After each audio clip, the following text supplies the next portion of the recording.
பிதா குமாரன் பரிசுத்தாவின் நாமத்தினாலே ஆமென். ஜெபம் செய்வோம்.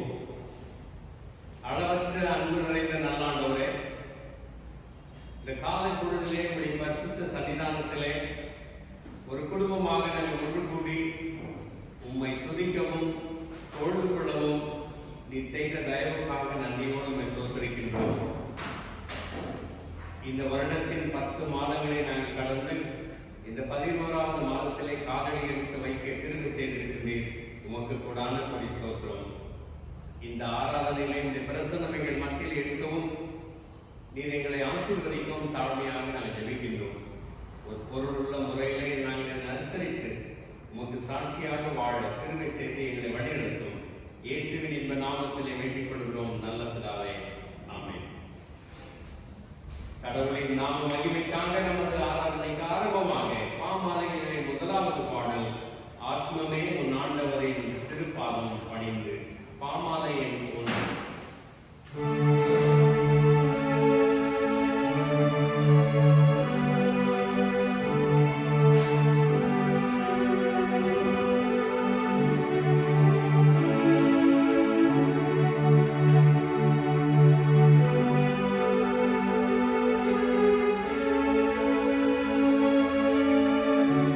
Thank you.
திரளான ஜனக்கூட்டத்தின் ஆர்ப்பாட்டம் போன்றதும் அநேக கண்ணீர்களின் இரைச்சல் போன்றதும் பலத்த இடிமுழக்கு போன்றதுமான ஒரு சத்தம் கேட்டேன்.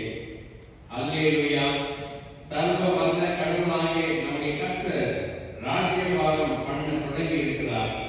நாம் சந்தோஷப்பட்டு களிகூர கடவோம், அவருக்கு மகிமை செலுத்துவோம். ஆண்டவரே, எங்கள் உதடுகளை திறந்தருளும். பிதாவுக்கும் குமாரனுக்கும் பரிசுத்த ஆவிக்கும் மகிமை உண்டாவதாக.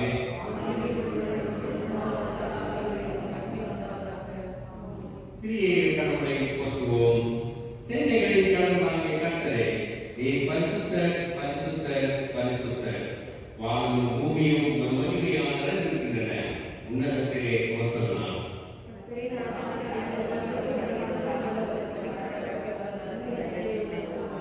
கடவுளே, நீர் பரிசுத்தர். சர்வ வல்லவரே, நீர் பரிசுத்தர். சாவாமை உடையவரே, நீர் பரிசுத்தர். ஆண்டவரே, எங்களுக்காக சிலுவையில் அறைந்த எங்கள் மீட்பரே, எங்கள் மேல் கிருபையாயிரும். பரிசுத்த ஆவியாகிய ஆண்டவரே, எங்கள் மேல் கிருபையாயிரும். ஆண்டவரே, எங்கள் ஜெபங்களை மாறாத ஏற்றுக்கொண்டு எங்கள் மேல் கிருபையாயிரும். நமக்கு பாவமில்லை என்போமானால் நம்மை நாமே மன்னிக்கிறவர்களாகவும் நமக்குள் உண்மை இல்லை. நமது பாவங்களை அறிக்கையிட்டால் பாவங்களை நமக்கு மன்னித்து எவ்வித அநீதமும் மீது நம்மை சுத்திகரிப்பதற்கு அவர் நம்பத்தக்கவரும் நீதியை உள்ளவர். நான் எழுந்து என் தகப்பனிடத்துக்கு போய், தகப்பனே, மரத்துக்கு விரோதமாகவும் உமது பார்வையில் பாவம் செய்தேன். இனி உம்முடைய மகன் என்று சொல்லுவதற்கு நான் பாத்திரன் அல்ல. உம்முடைய கூலிக்காரர்கள் ஒருவனாக என்னை வைத்துக் கொள்ளும் என்கிறேன். கடவுள் ராஜ்யம் சமீபத்தில் இருக்கிறது. மனம் திரும்பி சுவிசேஷத்தை நம்பிக்கை வையுங்கள். நாம் உணர்ந்தால் படித்து மௌனமாக நம்மை நாமே சோதனை செய்வோம்.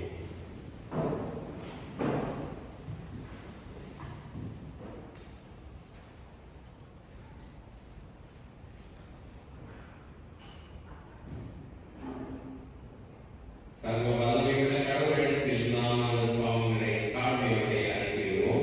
முதலாவது பாவ அறிக்கையாகவும் சேர்ந்து சொல்லுவோம். சர்வ வல்லமையும் மிகுந்த இரக்கமும் உள்ள பிதாவே, தகப்பன் ஆண்டவரைப் போல நாங்கள் உம்முடைய வழிகளை விட்டு வழியை அறிந்து போனோம். எங்கள் இருதயத்தின் யோசனைகளுக்கும் விருப்பங்களுக்கும் மிகவும் இடைநடந்தோம். உமது பரிசுத்த கட்டளைகளுக்கு விரோதமாய் குற்றம் செய்தோம். செய்யத்தக்கவைகளை செய்யாமல் செய்யத்தகாதவைகளை செய்து கொண்டோம். எங்களுக்கு கிறிஸ்துவை இல்லை. ஆனாலும் ஆண்டவரே, தேவரீர் ஆண்டவராகிய இயேசு கிறிஸ்து மூலமாக மனிதனுக்கு அருள் செய்த வாக்குத்தத்தங்களின்படியே விரிவாக்கப்பட்ட குற்றவாளிகளாக எங்களுக்கு இறங்கும். தப்பிதங்களை அகற்றிவிடுகிற எங்கள் பொறுமையாகும். பாவத்தின் துன்பப்படுகிற எங்களை சீர்படுத்தும். மிகவும் மறுப்புள்ளவர்களாய் உம்முடைய பரிசுத்தநாமம் மகிமைப்பட்டதாகும்படி நாங்கள் இனி தேவபக்தியும் நீதியும் ஜெயித்து கொள்கிறவர்களாய் வளர்வதல்ல. இயேசு கிறிஸ்துவின் மூலம் கிருபை செய்தருளும். ஆமென்.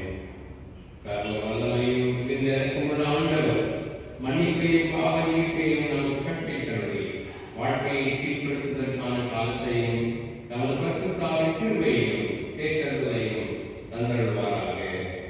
ஆமென். ஆண்டவரை துதியுங்கள். ஜெபம் செய்வோம். புனிதர் அனைவரையும் நினைவு கூறும் இந்த நாளுக்கான சுருக்க ஜெபம். எல்லாம் வல்ல கடவுளே, உமது திருமைந்தனும் எங்கள் ஆண்டவருமான இயேசு கிறிஸ்துவின் ஞான சரீரத்தில் நீர் தெரிந்தெடுத்துள்ள அனைவரையும் ஒரே ஒற்றுமையிலும் உறவிலும் இணைந்திருக்கிறீரே. நாங்கள் பேரின்பம் பெற்று உமது புனிதர்களின் நற்பண்புள்ள வாழ்க்கையின் முன்மாதிரியின்படி வாழ துணை செய்யும். அதன் மூலம் உண்மையாய் அன்பு கூறுவர்களுக்கென்று நீர் முன்னேற்பாடு செய்த சொல்லிலடங்கா மகிழ்ச்சியை பெற்றுக்கொள்ள அருள் புரியும். எங்கள் ஆண்டவர் இயேசு கிறிஸ்துவின் மூலம் உமது அடிபணிந்து வேண்டிக் கொள்கின்றோம். ஆமென். முதலாவது வேத பாடம் வாசிக்க கேட்போம்.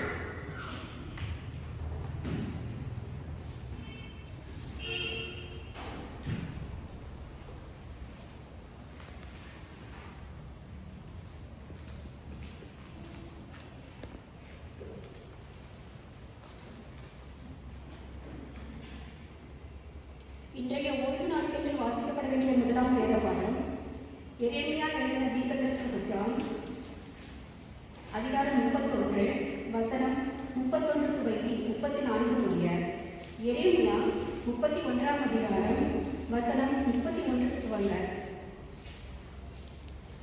இதோ நாட்கள் வரும் என்று கர்த்தர் சொல்கிறார். அப்பொழுது இஸ்ரவேல் குடும்பத்தோடும் யூதா குடும்பத்தோடும் புது உடன்படிக்கை பண்ணுவேன். நான் அவர்கள் பிதாக்களை எகிப்து தேசத்திலிருந்து அழைத்து வர கைப்பிடித்த நாளில் அவர்களோடு பண்ணின உடன்படிக்கையின்படி அல்ல. ஏனெனில் நான் அவர்களுக்கு நாயகராயிருந்தும் அந்த என் உடன்படிக்கையை அவர்கள் மீறி அவமாக்கிக் கொண்டார்களே என்று கர்த்தர் சொல்லுகிறார். அந்நாட்களுக்கு பிற்பாடு நான் இஸ்ரவேல் குடும்பத்தோடே பண்ணப்போகிற உடன்படிக்கையாவது, நான் என் நியாயப்பிரமாணத்தை அவர்கள் உள்ளத்திலே வைத்து அதை அவர்கள் இருதயத்திலே எழுதி, நான் அவர்கள் தேவனாய் இருப்பேன், அவர்கள் என் ஜனமாய் இருப்பார்கள் என்று கர்த்தர் சொல்லுகிறார். இனி ஒருவன் தன் அயலானையும் ஒருவன் தன் சகோதரனையும் நோக்கி கர்த்தரை அறிந்து கொள் என்று போதிப்பதில்லை. அவர்கள் சிறியவன் முதல் பெரியவன் மட்டும் எல்லோரும் என்னை அறிந்து கொள்வார்கள் என்று கர்த்தர் சொல்லுகிறார். நான் அவர்கள் அக்கிரமத்தை மன்னித்து அவர்கள் பாவங்களை இனி நினையாதிருப்பேன் என்பதே. வாசிக்கப்பட வேண்டிய முதலாம் வேத பாடம் வாசித்து முடிந்தாயிற்று.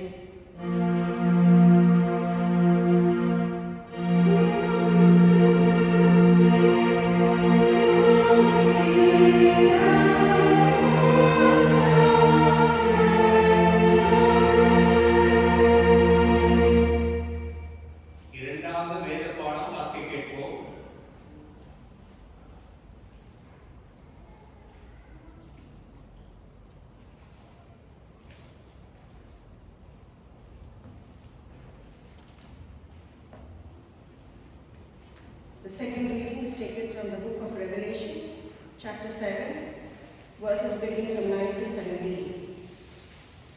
Revelation 7 chapter, verses beginning from 9 to 17.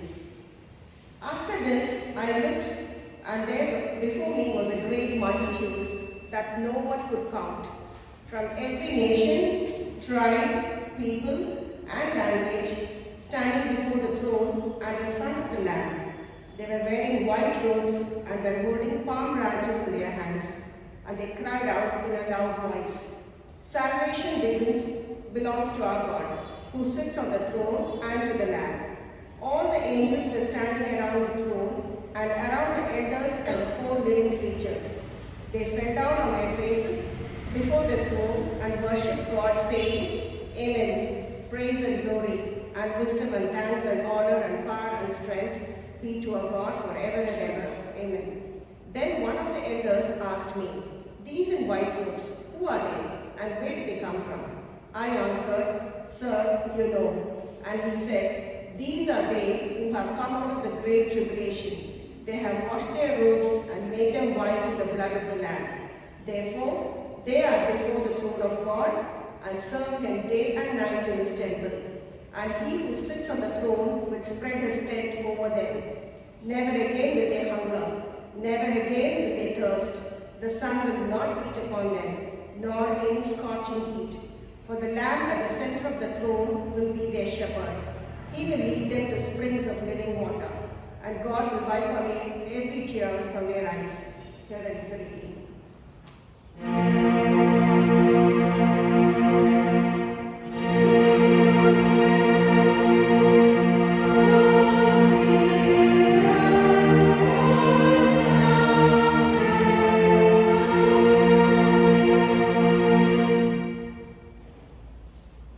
நற்செய்தி பாடம் வாசிக்க கேட்போம்.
இருந்தான். அவன் இரத்த தாமதமும் விலையேற பெற்ற வஸ்திரமும் தரித்து அனுதினமும் சமீபமாய் வாழ்ந்து கொண்டிருந்தான். லாசரு என்னும் பேர் கொண்ட ஒரு தரித்திரனும் இருந்தான். அவர் பருக்கள் நிறைந்தவனாய் அந்த ஐஸ்வர்யவானுடைய வாசல் அருகே கிடந்து அவனுடைய மேஜையிலிருந்து விழும் துணிக்கையினாலே தன் பசியை ஆற்ற ஆசையாய் இருந்தான். நாய்கள் வந்து அவன் பருக்களை நக்கியது.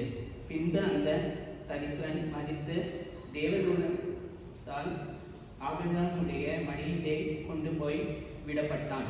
ஐஸ்வர்யவானும் மறித்து அடக்க பண்ணப்பட்டான். பாதாளத்திலே அவன் வேதனைப்படுகிற போது தன் கண்களை ஏறெடுத்து தூரத்திலே ஆபிரகாமையும் அவன் மடியிலே வாசவையும் கண்டான்.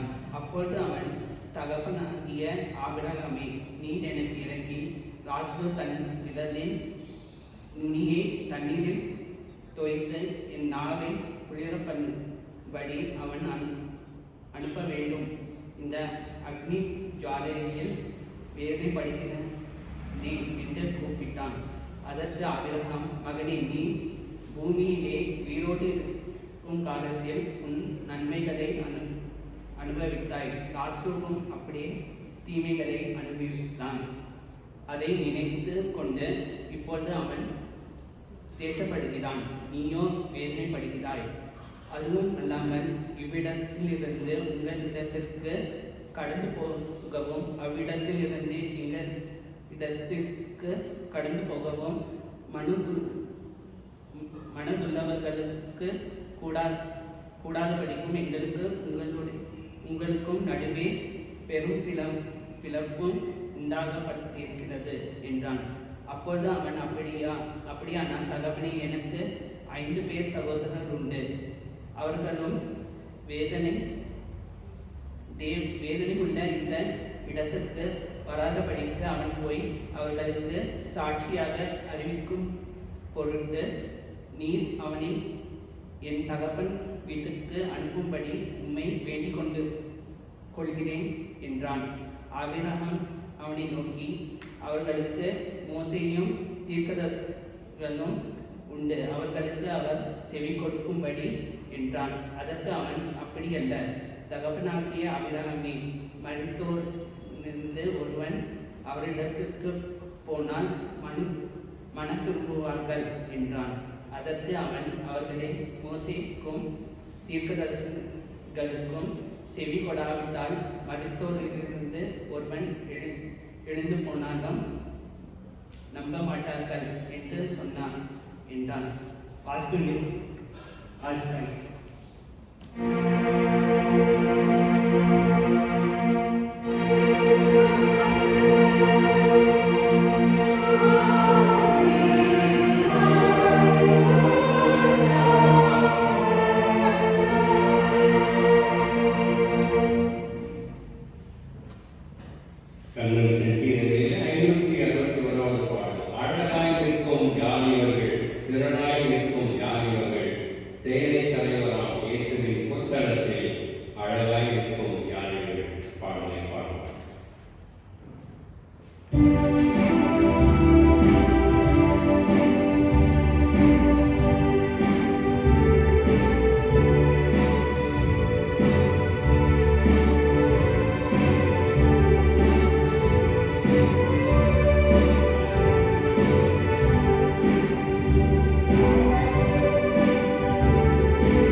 அவற்றுக்கு கீழ்ப்படிந்து வாழ்ந்து உமக்கு சாட்சி கொடுக்க கிருபைதான். இயேசு ரட்சகர் நாமத்தில் வேண்டிக் கொள்கிறோம் நல்ல தாவே. ஆமென்.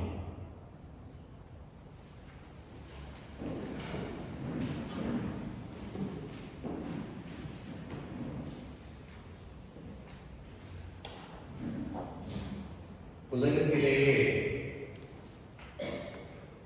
மிக மிக அதிகமான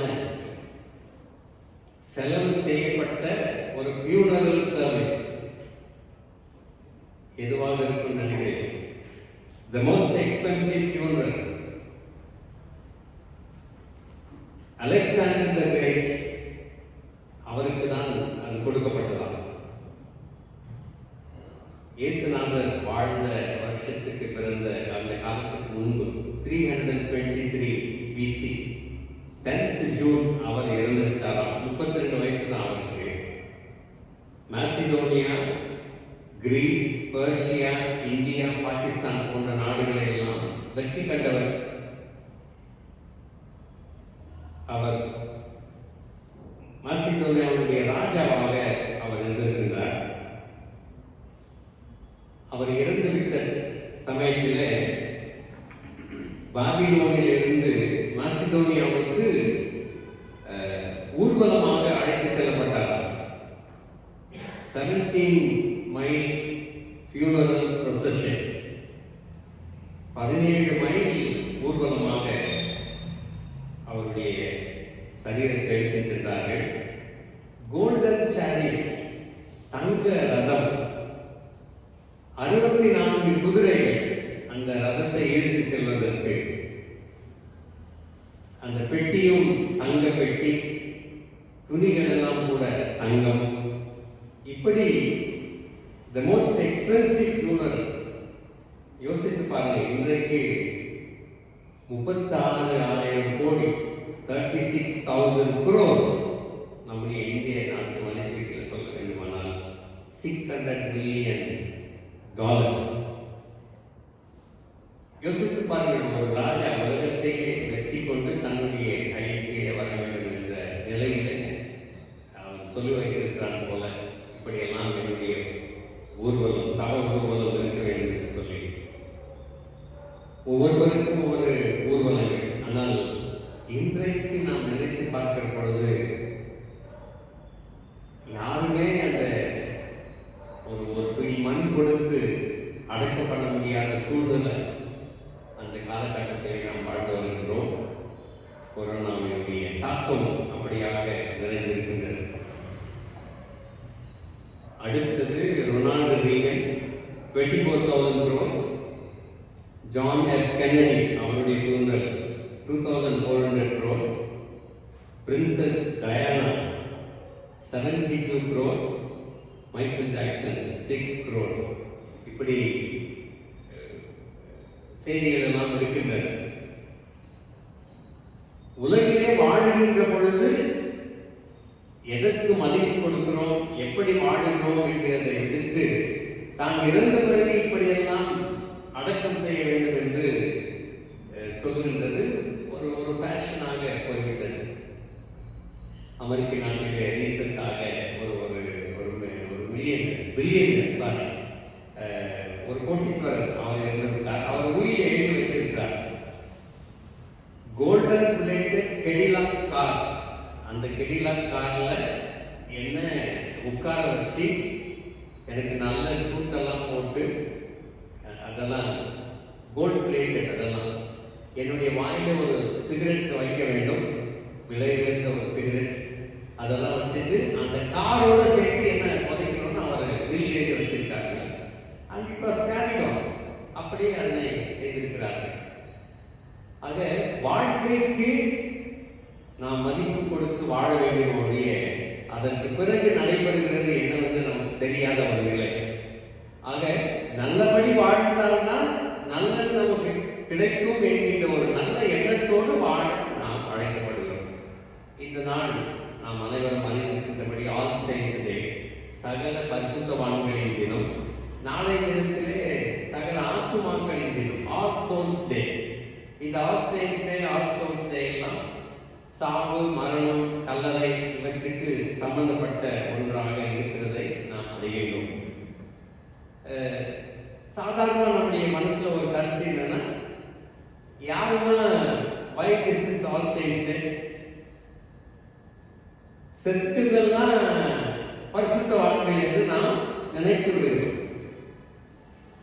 அதனால தான் ஆல் சேல்ஸ் டேன்னு சொல்லி அடுத்த நாளில் ஆல் சோல்ஸ் டேக்கு கல்லைக்கு போகணும் என்று நாம் நினைத்து அதனை அனுசரிக்கின்றோம். ஆனால் இந்த நாளில் நேற்றிலிருந்து கல்லை ஓப்பன் கிடையாது. பிபிஎம்சி ஆர்டர் படி எல்லாம் க்ளோஸ் பண்ணிக்கிறாங்க. யாரும் போகக்கூடாது, கல்லைக்குள்ள நுழையக்கூடாது என்று சொல்லி பெரிய போர்டெல்லாம் போட்டு வச்சுக்கிறாங்க. பரிசுத்தவான்கள் யார் என்றால், இறந்து விட்ட உடனேயே பரிசுத்தவான்கள் என்ற நினைப்பு தவறானது. அந்த நாட்களிலே, இயேசுநாதர் வாழ்ந்த நாட்களிலே விசுவாசத்துக்காக தங்களுடைய உயிரை கொடுத்தவர்கள், கிறிஸ்துவுக்காக தங்களை பணயம் வைத்தவர்கள், இரத்த சாட்சியாக மறித்தவர்கள், இவர்களைத்தான் பரிசுத்தவான்கள் என்று திருச்சபை எண்ணி போற்றியது. பவுல் இந்த பரிசுத்தவான்கள் என்று சொல்லுகிற பொழுது நிறைய நிருபங்களிலே அவர் என்ன எழுதுகிறார் என்றால், அந்த சபையிலே இருக்கக்கூடிய பரிசுத்தவான்கள், அந்த சபைக்கு கடிதம் எழுதுகிற போது, குறிப்பாக 1 கொரிந்தியர் 1ஆம் அதிகாரம் 2ஆம் வசனத்தில் பாருங்க, கிறிஸ்து இயேசுவுக்குள் பரிசுத்தமாக்கப்பட்டவர்களாயும் பரிசுத்தவான்களாகும்படி அழைக்கப்பட்டவர்களாயும் இருக்கிற தேவனுடைய சபைக்கு நான் எழுதுகிறேன் என்று எழுதுகிறேன். அதாவது அங்கே இருக்கக்கூடிய பரிசுத்தவான்கள் யார் என்றால் அந்த சபையில் இருக்கிற எல்லோருமே. He is calling each and everyone who are there in Corinth. He calls them as saints. பரிசுத்தவான்களாக அழைக்கப்பட்டவர்கள். அதே நிலையிலே கலாத்தியா அங்கே அவர்களுக்கு எழுதுகின்ற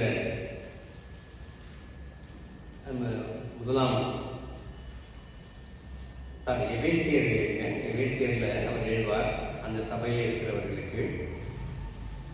1 அதிகாரம் 1 வசனம்,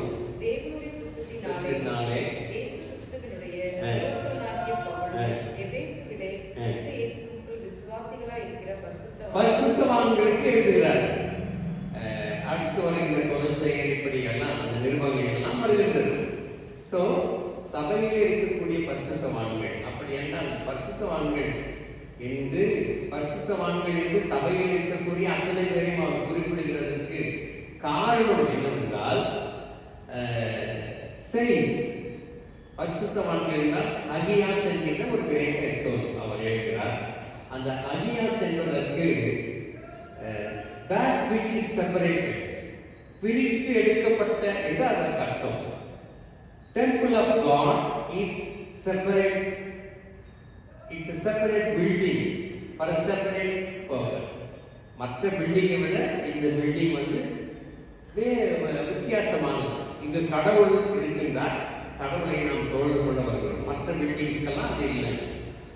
அதே போல கடவுளுக்காக அர்ப்பணிக்கப்பட்ட ஆஃபரிங்ஸ், காணிக்கைகள், they are separated. அவைகளெல்லாம் பரிசுத்தமானவைகள், கடவுளுக்காக கொடுக்கப்பட்ட காணிக்கைகள். மற்ற ஆஃபரிங்ஸை விட, மற்ற பொருள்களை விட அந்த பொருட்கள் கடவுளுக்கு கொடுக்கப்பட்ட ஒன்று. அதுபோல நீங்கள் எல்லோரும் பிரித்தெடுக்கப்பட்டவர்கள். You are all separated ones. கடவுளை ஏற்றுக்கொண்டவர்கள், இயேசுநாதரை ஏற்றுக்கொண்டு வாழ்கின்றவர்கள். நாங்கள் கடவுளின் சாயலிலே படைக்கப்பட்டிருக்கின்றோம். அந்த சாயலை பிறருக்கு நாங்கள் காட்ட அழைக்கப்படுகிறோம். We are all created in the image of God and we need to reflect this image to others. அதற்காக நாம் அழைக்கப்பட்டிருக்கின்றோம். அந்த நிலையிலே நாம் பரிசுத்தவான்கள். ஆக ஏதோ நாம் எல்லாரும் பரிசுத்தமாக இருக்கிறோம் என்பதற்காக அல்ல, ஒரு நல்ல வாழ்வு வாழ்வதற்காக அழைக்கப்பட்டிருக்கின்ற நாம் இந்த ஆல் சேயின்ஸ் டே என்று அழைக்கப்படுகின்ற இந்த நாளிலே வாசிக்க கேட்ட இரண்டாவது வேத பகுதியினுடைய அடிப்படையிலிருந்து சில குறிப்புகளை உங்களோடு நான் பகிர்ந்து கொள்ள ஆசைப்படுகின்றேன். வெளிப்படுத்தல் 7வது அதிகாரம் 9லிருந்து 17 வரை நாம் வாசிக்க கேட்டோம். இந்த வெளிப்படுத்தல் ஏற்கனவே நாம் தியானித்திருக்கின்றோம். இதிலே ஒரு தரிசனத்தை யோவான் காண்கின்றார். அந்த தரிசனத்திலே அவருக்கு வருகின்றது. இந்த 7ஆம் அதிகாரம் துவக்க நிலைகளை எல்லாம் படித்து பார்த்தால் 1,41,000 அந்த நம்பர் வருது. 1,44,000. அது என்னன்னா 12 ட்ரைப்ஸ் இருக்காங்க, 12 ட்ரைப்ஸ். ஒவ்வொரு ட்ரைப்லையும் இருக்கக்கூடியவர்களை 12,000 பேராக 12 12 12 12ன்னா 144 1,44,000 அவர்கள் ஒரு குழுவாக அங்கே இருக்கிறார்கள். அதனை பற்றி எழுதிவிட்டு 9வது வசனத்திலிருந்து அவருடைய ஒரு vision, John the disciple who is writing this book of Revelation, he is seeing a vision. அந்த விஷனை பற்றி ஒரு காட்சி, ஒரு திருமுகம், அதனை அவர் தரிசனத்தை கண்டு எழுதுகிறார். 9ஆம் வசனத்திலே இவைகளுக்கு பின்பு நான் பார்த்தபோது சகல ஜாதிகளிலும் சகல கோத்திரங்களிலும் ஜனங்களிலும் பாஷைக்காரர்ந்து வந்ததும் ஒருவனும் எண்ணக்கூடாதுமான திரளான கூட்டமாகிய ஜனங்கள் வெள்ளை அங்கிகளை தரித்து தங்கள் கைகளில் குழுத்தோலைகளை பிடித்து சிங்காசனத்துக்கு முன்பாகவும் ஆட்டுக்குட்டியானவருக்கு முன்பாகவும் நிற்க கண்டேன். ஸோ சீங்க விஷன், அந்த விஷயத்துல என்னன்னா ஆட்டுக்குட்டியானவர் இருக்கிறார். அவருடைய த்ரோன்ல அவர் உட்கார்ந்து கொண்டிருக்கிறார் அரியணையில. அவருக்கு முன்பாக நிறைய multitude of crowds of people, சகல ஜாதிகள் கோத்திரங்கள் ஜனங்கள் பாஷைக்காரர்கள், from all walks of life, from all tribes, from all castes, from all lands, from all languages, எல்லா இடங்களிலிருந்து வந்தவர்கள் அவருக்கு முன்பாக நிற்கிறார்கள். ஆட்டுக்குட்டியானவருக்கு முன்பாக சிங்காசனத்திற்கு முன்பாக நிற்க அவர் காண்கின்றார். இது எதனை குறிக்கிறது என்றால், we have a life after death. நாம் இறந்து விட்டாலும் ஒரு வாழ்க்கை நமக்கு இருக்கிறது. So it's a continuation of the present life. இந்த வாழ்க்கையினுடைய ஒரு தொடர்ச்சியாக தான் நமக்கு மரணத்திற்கு பின்பும் வருகின்றது. So death is an entrance to this life. இந்த வாழ்க்கைக்கு மரணம் ஒரு நுழைவு வாயிலாக நமக்கு அமைகின்றது. ஆக மரணம் அடைந்த பிறகு நாம் ஆண்டவருக்கு முன்பாக நிற்கின்றோம். ஒரு நியாயத்தீர்ப்பும் நமக்கு கிடைக்கின்றது. அந்த திரள் கூட்ட ஜனத்திலே இவர்கள் இருக்கின்றார்கள். அங்கேதான் இயேசுநாதர் ஆட்டுக்குட்டியானவருக்கு முன்பாக நாம் நிற்க காண்கின்றோம். நாம் வாஸ்கோல வாஸ்கோல ஐஸ்வர்யவான் லாசர், இந்த 2 பேருமே இருக்கிறார்கள். அவன் ரொம்ப ரிச் மேன், அந்த ஐஸ்வர்யவான். இந்த பேரபிள்ல வரக்கூடிய ஒரு நேம் லாசரஸ் தான் கொடுத்திருக்காங்க. லாசரஸ்னா God is my help, கடவுள் எனக்கு உதவி செய்கிறவர், உதவியாக இருக்கிறார் சொல்லி. அவன் ரொம்ப ரிச், அவனுடைய ட்ரெஸ் ரொம்ப, அவனுடைய சாப்பாடெல்லாம். ஆனா அவங்க வீட்டுக்கு முன்னால அந்த பக்கத்துல ஒரு ஏழை லாசர் இருக்கிறான். சிக்லி மேன், அவனுக்கு சாப்பாடு இல்லை. இவன் சாப்பிடுற சாப்பாட்டினுடைய பருக்கைகள் கிடைத்தால் அவற்றை கொண்டு சாப்பிட அவன் ஆசையாக இருக்கிறான். ஆனால் 2 பேருமே இறந்து போறாங்க. இவனை லாசருவை தேவதூதர்கள் அவர்கள் கூட்டிக் கொண்டு போகின்றார்கள். ஆனால் ஐஸ்வர்யவான் நேராக அவன் நரகத்துக்கு போகின்றான். அங்கே அவர்களுக்கு நியாய தீர்ப்பானது கிடைக்கின்றது. மரித்த பிறகு ஒரு வாழ்க்கை இருக்கிறது என்கிறதுக்கு இயேசுநாதர் இந்த ஓமையை குறிப்பிட்டு சொல்லுகிறார். ஆகவே யோவான் ஒரு விஷன் பார்க்கிற பொழுது மரணம் ஒரு முடிவாக நமக்கு இல்லாமல் அந்த முடிவுக்கு பின்னால் ஒரு வாழ்க்கை இருக்கின்றது. அந்த வாழ்க்கையை நாம் எல்லோருக்குமே இயேசுநாதர் வைத்திருக்கின்றார். அந்த இவர்கள் எல்லாம் அவர்கள் they are praising God. அந்த அந்த அந்த mob, அந்த crowd, அந்த multitude என்ன praise பண்றாங்க? 7-fold praises to God. எங்கள் தேவனுக்கு துதியும் மகிமையும் ஞானமும் தோத்திரமும் காலையும் உண்டாவதாக. Blessing and glory and wisdom and thanksgiving and honor and power and might, இவைகள் எல்லாவற்றையும் உடைய ஆட்டுக்குட்டியானவர் என்று சொல்லி அவங்க பிரைஸ் பண்றாங்க. அப்பொழுது மூப்பர்களில் ஒருவன் யோவானை பார்த்து கேட்கிறார், இவர்கள் எல்லாம் யார் என்று தெரியுமா? யார்? வெள்ளை எண்ணிகள் கருத்திருக்கிறவர்கள் யார்? அதற்கு யோவான் சொல்கிறார், ஆண்டவனே, அது எனக்கு தெரியாது, அது உமக்கு தான் தெரியும். அப்போ அவர் சொல்கிறார், இவர்கள் மிகுந்த உபத்திரத்திலிருந்து வந்தவர்கள், இவர்கள் தங்கள் அங்கிகளை ஆட்டுக்குட்டியானவருடைய ரத்தத்திலே தோய்த்து வெளுத்தவர்கள். கிரேட் tribulations and trials, அதையெல்லாம் அனுபவித்து விட்டு வந்திருக்கிறார்கள். அப்படியானால் இந்த ஃபர்ஸ்ட் செஞ்சுரி டைம், இந்த புக் இருந்த டைம் ஏறத்தாழ 95 AD, அந்த டைமில் பர்சிக்யூஷன் ரொம்ப கொடூரமாக இருந்தது கிறிஸ்டியன்ஸுக்கு. அந்த கொடூரமான தண்டனைகளை அனுபவித்து விட்டு வந்தவர்கள் தான் இந்த மல்டிட்யூட், இவ்வளோ பெரிய திரள் கூட்டமாகிய ஜனங்கள் இருக்கிறார்கள். இவர்கள் தங்கள் அங்கிகளை ஆட்டுக்குட்டியானவருடைய ரத்தத்திலே தோய்த்து வெளுத்தவர்கள். வெள்ளை அங்கி போட்டுக்கிறாங்க, ஆட்டுக்குட்டியானவருடைய ரத்தத்திலே தங்களுடைய அங்கியை தோய்த்து வெளுத்தால் வெள்ளையா வராது, ரத்தம் கரையா இருக்கும், சிவப்பாக இருக்கணும்.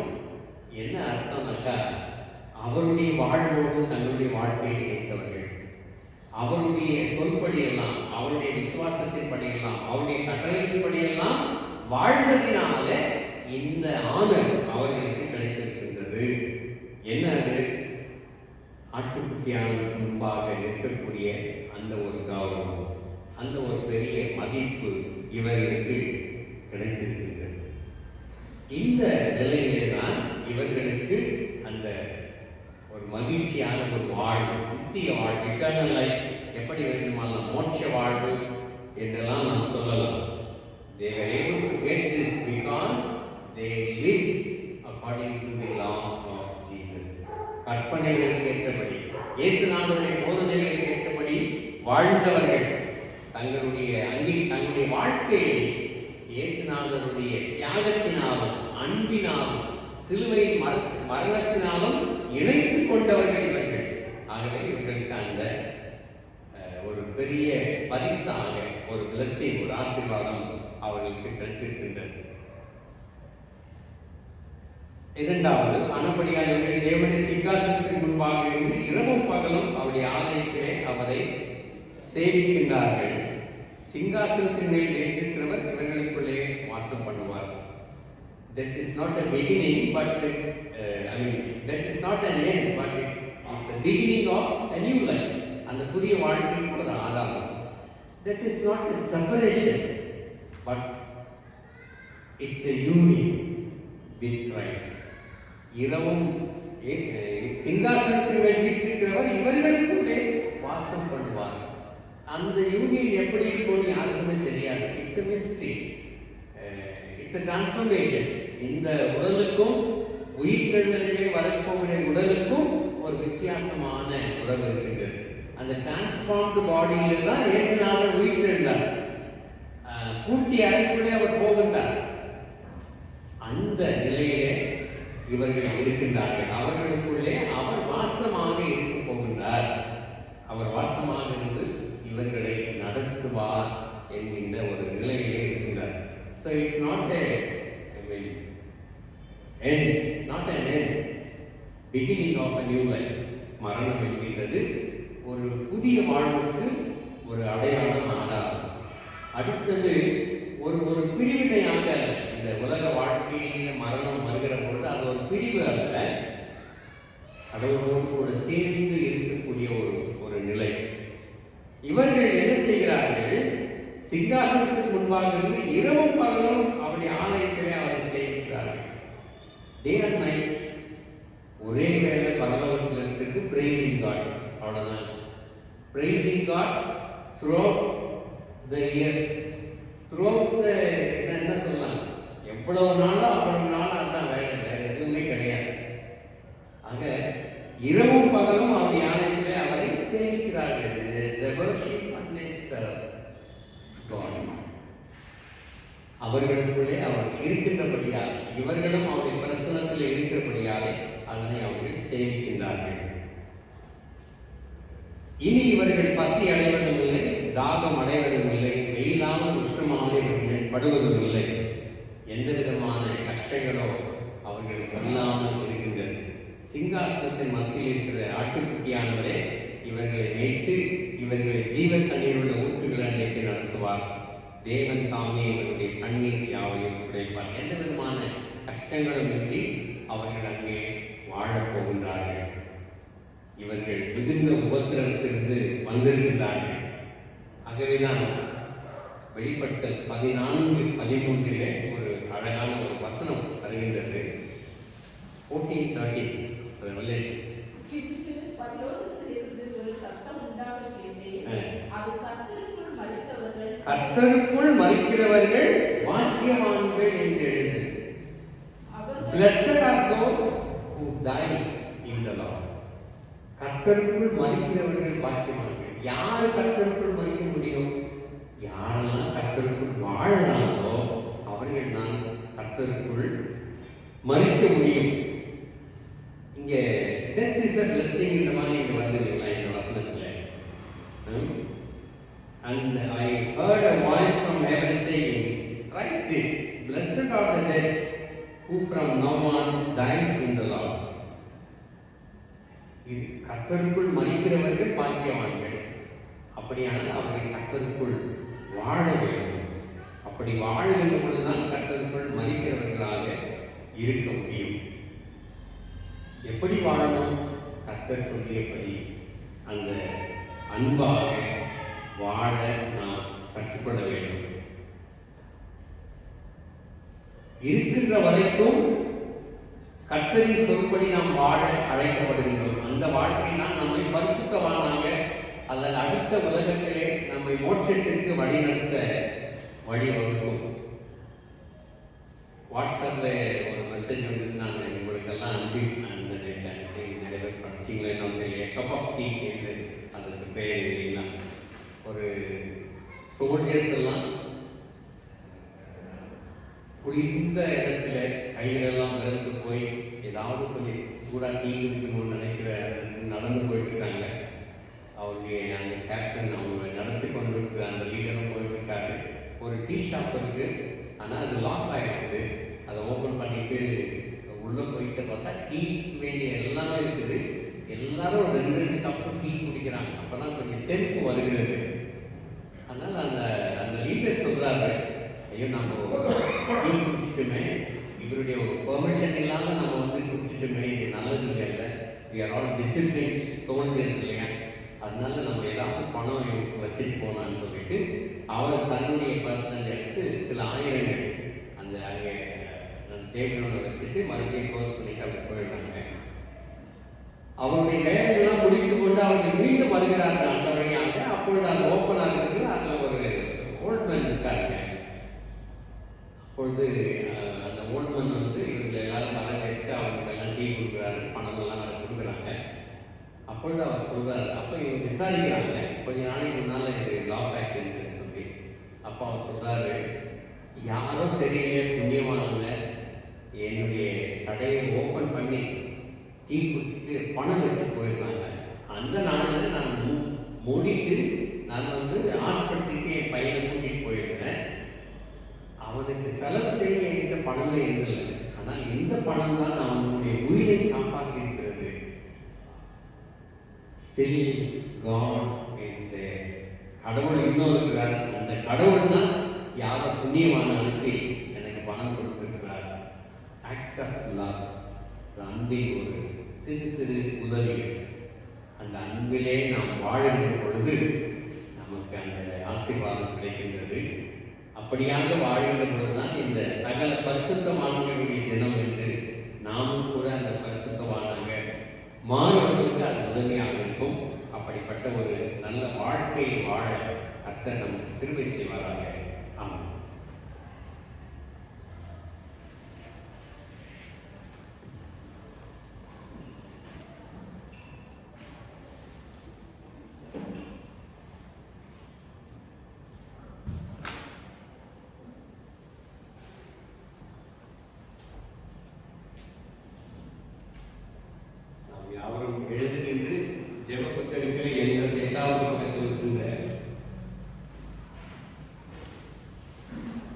அப்போஸ்தலர் விசுவாச பிரமாணத்தை பக்தி உயர்வோடு அறிக்கை செய்வோம். அந்த விசுவாச அறிக்கை 88வது பக்கம். வானங்களையும் பூமியையும் படைத்த சர்வ வல்லமையுள்ள பிதாவாகிய தேவனை விசுவாசித்தேன். அவருடைய ஒரே குமாரனாகிய நம் நாதர் இயேசு கிறிஸ்துவை விசுவாசிக்கிறேன். அவர் பரிசுத்த ஆவியினாலே கன்னிமரியால் கற்புற்றிருந்தார். புதுவிழாவின் காலத்தில் பாடப்பட்டு சிலுவையில் அறைந்து மரித்து அடக்கப்படப்பட்டு பாதாளத்தில் இறங்கினார். 3ஆம் நாள் மரித்தோருக்கு எழுந்தருளினார். பரமண்டலத்தில் ஏறி சர்வ வல்லமையுள்ள பிதாவாகிய தேவனுடைய வலதுபார்சத்தில் இருக்கிறார். அவரிடத்தில் உயிரோடு மரித்தோரை நியாயத்திற்கு வருவார். பரிசுத்த ஆவியை விசுவாசிக்கிறேன். குருவாயிருக்கிற கிறிஸ்துவையும் பரிசுத்தவான்களை ஐக்கியமும் பாவம் மன்னிப்பும் சரீர விருத்தங்களும் நித்திய ஜீவனும் என்று விசுவாசிக்கிறேன். ஆமென். அன்புக்குரியவர்களே, நம்முடைய குடும்பங்களிலே நம்முடைய ஆலயம் இருக்கட்டும், நமக்கு தெரிந்தவர்களாக இருக்கட்டும், அநேகரை நாம் இழக்க கொடுத்திருக்கின்றோம். இந்த நாளிலே நம்மை விட்டு கடந்து கடவுளை சமூகத்திலே இன்னும் வாழ்ந்து கொண்டிருக்கின்ற அநேகரை இந்த நாளிலே நாம் நினைவு கூற வேண்டியது நம்முடைய கடமை. ஆக சபையாக ஒரு நிமிடத்தை நாம் அமைதியாக அப்படிப்பட்டவர்களுக்கு நாம் நம்முடைய மரியாதை செலுத்துகின்ற நிலையிலே அமைதி காத்து அவர்கள் எல்லோருக்காக இந்த ஆக்சைஸ் டே அழைக்கப்படுகிற நாளிலே அவர்களுக்காக ஜெபிக்கின்றது நம்முடைய பொறுப்பு. ஆக ஒரு நிமிடம் நாம் அமைதிக்கு போவோம்.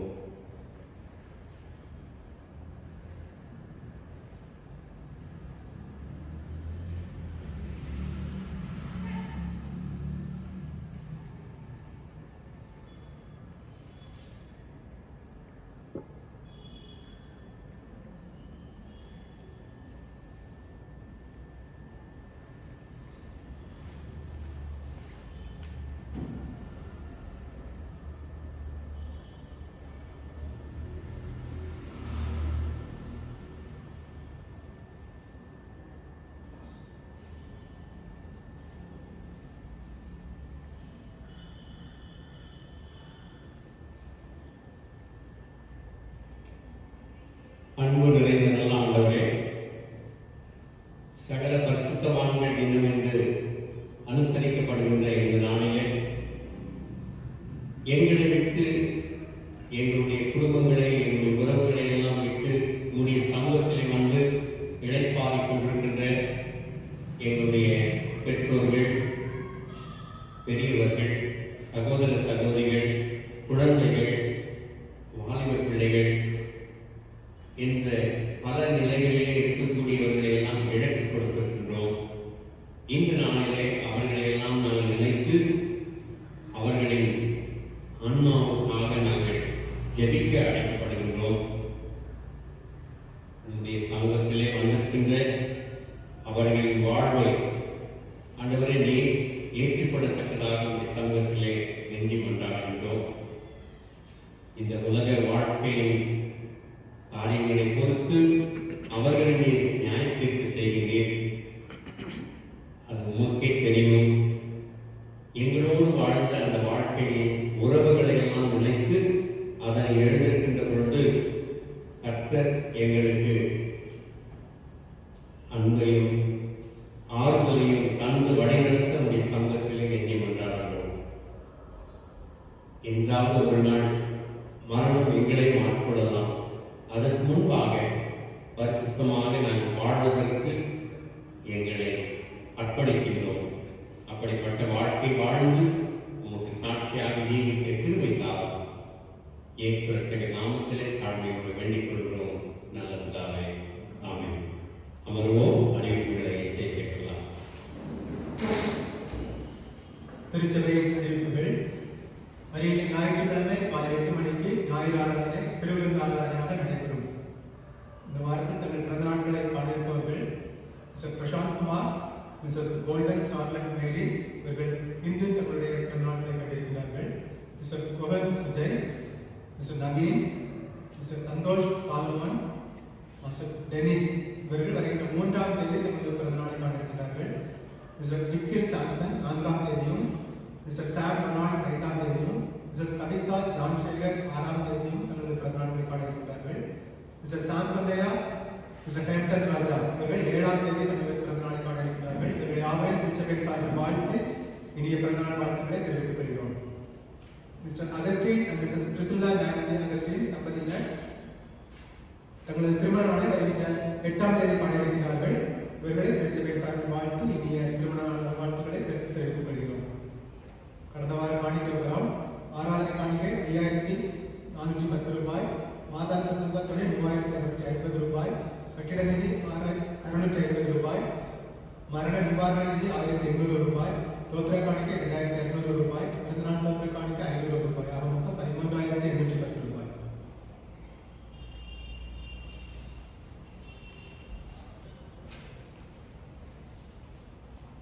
மன்றாட்டு ஜெபங்களை நாம் ஏற்போம்.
இரக்கமுள்ள நல்லாண்டவரே, அநேகருக்காக வேண்டிக் கொள்ள இந்த ஜெப வேளையிலே நாங்கள் வந்திருக்கின்றோம். எங்களுடைய பெற்றோர்கள், பெரியோர்கள், மூத்தோர், முதியோர் எல்லோருக்காக ஜெபிக்கிறோம். அவர்களை கனப்படுத்த வேண்டியது எங்களுடைய கடமை. அதிலே நாங்கள் தவறி விடாமல் இருக்க கிருபை தாரும். குடும்பங்களின் நல்வாழ்வுக்காக ஜெபிக்கின்றோம். கணவன் மனைவியை புரிந்து கொள்ளுதலுக்காக நாங்கள் ஜெபிக்கின்றோம். குழந்தைகள், பிள்ளைகள், படிக்கின்ற மாணவ மணிகள், வாலிப பிள்ளைகள் எல்லோருக்காக நாங்கள் ஜெபிக்கின்றோம். திருமணத்திற்காக காத்திருக்கின்ற பிள்ளைகள், பெற்றோர்கள் எடுக்கின்ற முயற்சிகள் இவற்றுக்காக ஜெபிக்கின்றோம். திருமணமாகி குழந்தை பாக்கியம் இல்லாமல் இருக்கின்ற தம்பதியினருக்காக ஜெபிக்கின்றோம். கர்ப்பிணி பெண்களுக்காக கொண்டாடுகிறோம். ஏழை எளிய மக்கள், அனாதைகள், விதவைகள், உபத்திரப்படுவோர், துக்கப்படுவோர், மரண தருவாயில் இருப்போர் எல்லோருக்காக ஜெபிக்கின்றோம். கவலை, கண்ணீர், கஷ்டம், வேதனை இவைகளுக்கு ஆளாகி இருக்கின்ற உள்ளங்களுக்காக நாம் ஜெபிக்கின்றோம். சுகவீனமாக இருக்கின்ற அனைத்து மக்களுக்காக ஆஸ்பத்திரிகளிலும் வீடுகளிலும் நோய்களினாலே அல்லல்படுத்திக் கொண்டிருக்கின்ற அனைத்து மக்களுக்காக நாம் ஜெபிக்கின்றோம். கொரோனா, COVID-19 இவைகளாலே பாதிக்கப்பட்டு அதிலிருந்து வெளிவர முடியாதபடிக்கு மரண பயத்தால் உள்ளுக்குள்ளே குழுங்கி மனமும் கஷ்டப்பட்டுக் கொண்டிருக்கின்ற அனைவரையும் நினைத்து ஜெபிக்கின்றோம். உலகில் பல்வேறு இடங்களிலே இந்த தாக்கம் அதிகரித்துக் கொண்டே இருக்கிறது சுவாமி. சீக்கிரமாக ஒரு வேக்சின் அல்லது மருந்துகள் கண்டுபிடிக்கப்பட நீங்கள் உதவி செய்யும்படியாக நாங்கள் ஜெபிக்கின்றோம். உம்மாலே கூடாத காரியம் ஒன்றுமில்லை அப்பா. மருத்துவர்களுக்கும் தாதியர்களுக்கும் அல்லது இந்த துறையை சேர்ந்து மருந்துகளை கண்டுபிடித்துக் கொண்டிருக்கிறவர்களுக்கெல்லாம் ஞானத்தை கொடுத்து சீக்கிரமாக அந்த வேக்சின் கண்டுபிடிக்கப்பட கிருபை செய்யத்தக்கதாக இருக்கிறோம். எங்களுடைய டயசிஸ்க்காக, பிஷப்புக்காக, போதகர்களுக்காக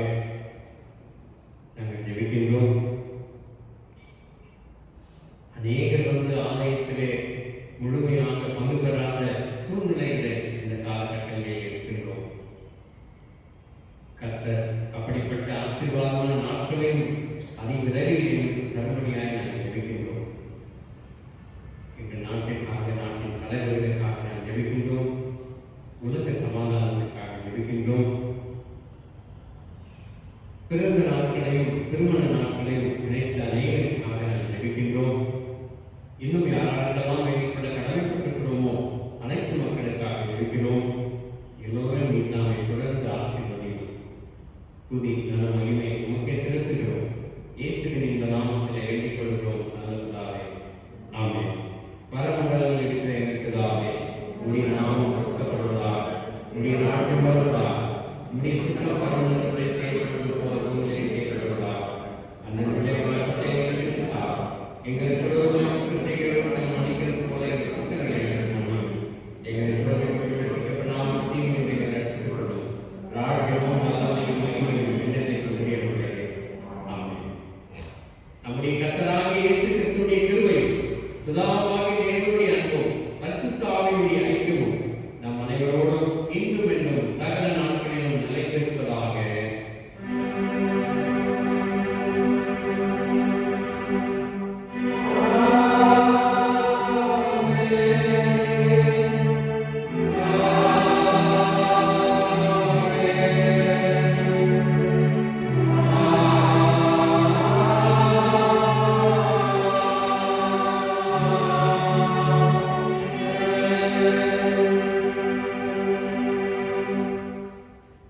முடிவாக 166வது பாமாலை வான ஜோதியாய் இலங்கி மாண்பாய் பொன்முடி தாங்கி தெய்வ ஆசனமும் வைப்பார். பாமாலை 166.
சகல புனிதர்களின் திருநாளாகிய இந்த நாளை காண நீர் செய்த கிருபைக்காக ஸ்தோத்திரம்.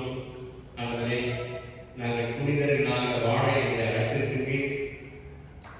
அப்படிப்பட்ட ஒரு வாழ்க்கையை அன்பு சார்ந்து வாழ்ந்து உமக்கு சாட்சியாக